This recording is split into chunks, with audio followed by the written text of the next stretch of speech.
Next is another one I got from my dad that he had a double of. This one actually may have actually belonged to my auntie, my mum's sister. This one or the one my dad kept. Either one of them belonged to my auntie. This is David Bowie, Ladisan. Another David Bowie here. This is David Bowie Lodger. This is one that I found in a charity shop in Dundee for like a fiver, so I bought it because of the memories. This is David Essex. This is my mum's favourite album. I've never listened to the album because I do not like David Essex. I own a David Essex CD as well, just for that memory of my mum. I remember my mum listening to this album over and over and over again, so I had to buy the album just for that memory. One from my dad's collection that he gave me is Dean Martin, Dean of Music. Deep Purple's Machine Head. It's a great album. This is one of the greatest B4 metal albums ever made, in my opinion.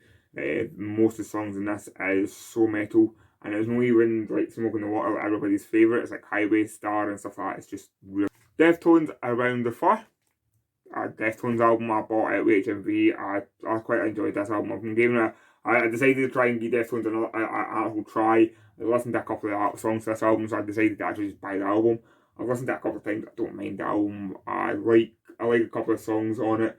I like My Own Summer and I like Be Quiet and Drive. So I like listening to the album just for that, just for the two songs. Next up is an album that I love. I love this album. I've said that a lot about just every album this video. That's probably why I own them all on vinyl, especially if it's a metal album that's just like a reprint of it.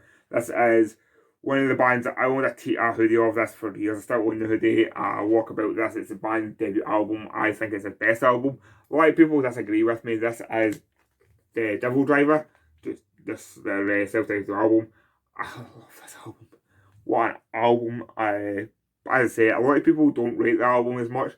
I like it because it's very nu metal-y. You can still hear the coal chamber influences in the singer's voice. Dave's voice, you can still hear coal chamber in it, whereas as you get older, as the band progressed, he got rid of that and became more growly, more death metal-y. Whereas this one has still got that nu metal vibe to it. That's probably why I like this album so much. Next up is an album I didn't even know existed. This is an EP technically that came out from one of my favourite guitarists of all time, probably even my favourite guitarist of all time. This is Dimebag Darrell's The Hits. As I say, it's an EP that came out. It's a 5-track EP they brought out after his release. It was a record store release. I think it was 2017. I think it was said on it. I'm not 100% sure now.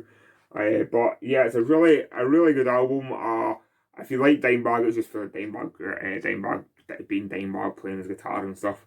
Yeah, really good album. But as I say, an album that as a Dimebag fan I didn't know existed, so as soon as I found it, I bought it. Next up is an album that annoys my dad that I own this, because my dad had to go and buy a remastered edition because he couldn't find this one that cheap, especially for the price I paid for it. This is The Doors.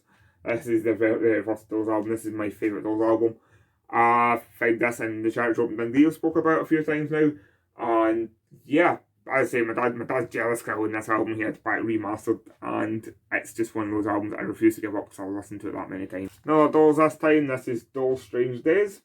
Another good Doors album. Another one about this one I actually bought out at an actual record shop in Dundee this time. There's a famous shop in Dundee called Groucho's. This is the only record I brought out at Groucho's. So in the 3 years I said that I had to buy at least one, and yeah, I bought Strange Days. Next up is the last Doors album in my collection. This is Doors, The Soft Parade.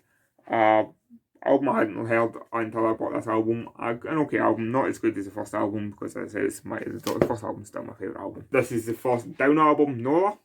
Great album, and it sounds exactly what you think it sounds like on vinyl. Another band that I've grew up with. This is one that my dad gave me. I thought he broke this album. I thought this album would stop working for him, and he was disappointed. So I found it online and we bought it for him, gave it for his Christmas. So he gave me his old version that still works. It just jumps at the first song. This is Doctor Hook and the Medicine Show. I love Doctor Hook, and this album is a great album. That's why I had to buy my dad another version of it. The same version, just a bought a new version of it just because it worked, because this one stopped working because he was disappointed. But as it still works. I've listened to this one a few times now. I just need to skip the first song, unfortunately. Another Doctor Hook one this time. This one's quite funny. This one I bought. This is Doctor Hook a little bit more. This one was actually in a charity shop in Cumnock where it originally went from, and it was 25 pence. That's how much I wanted for it. I didn't have change on me. I had two 20 pences on me, and I was like, there you are. There's 40 pence. I'll give you 40 pence for this Doctor Who album. And I walked home happy. Last Doctor Who album this time. This is Rising. This is another Doctor Who album I'd never heard of before buying it, and I wish I hadn't bought it. It's not the other two Doctor Who albums were very funny. This one was just straight up romance, and I'm not a big fan of Doctor Who romance. I prefer Doctor Who funny.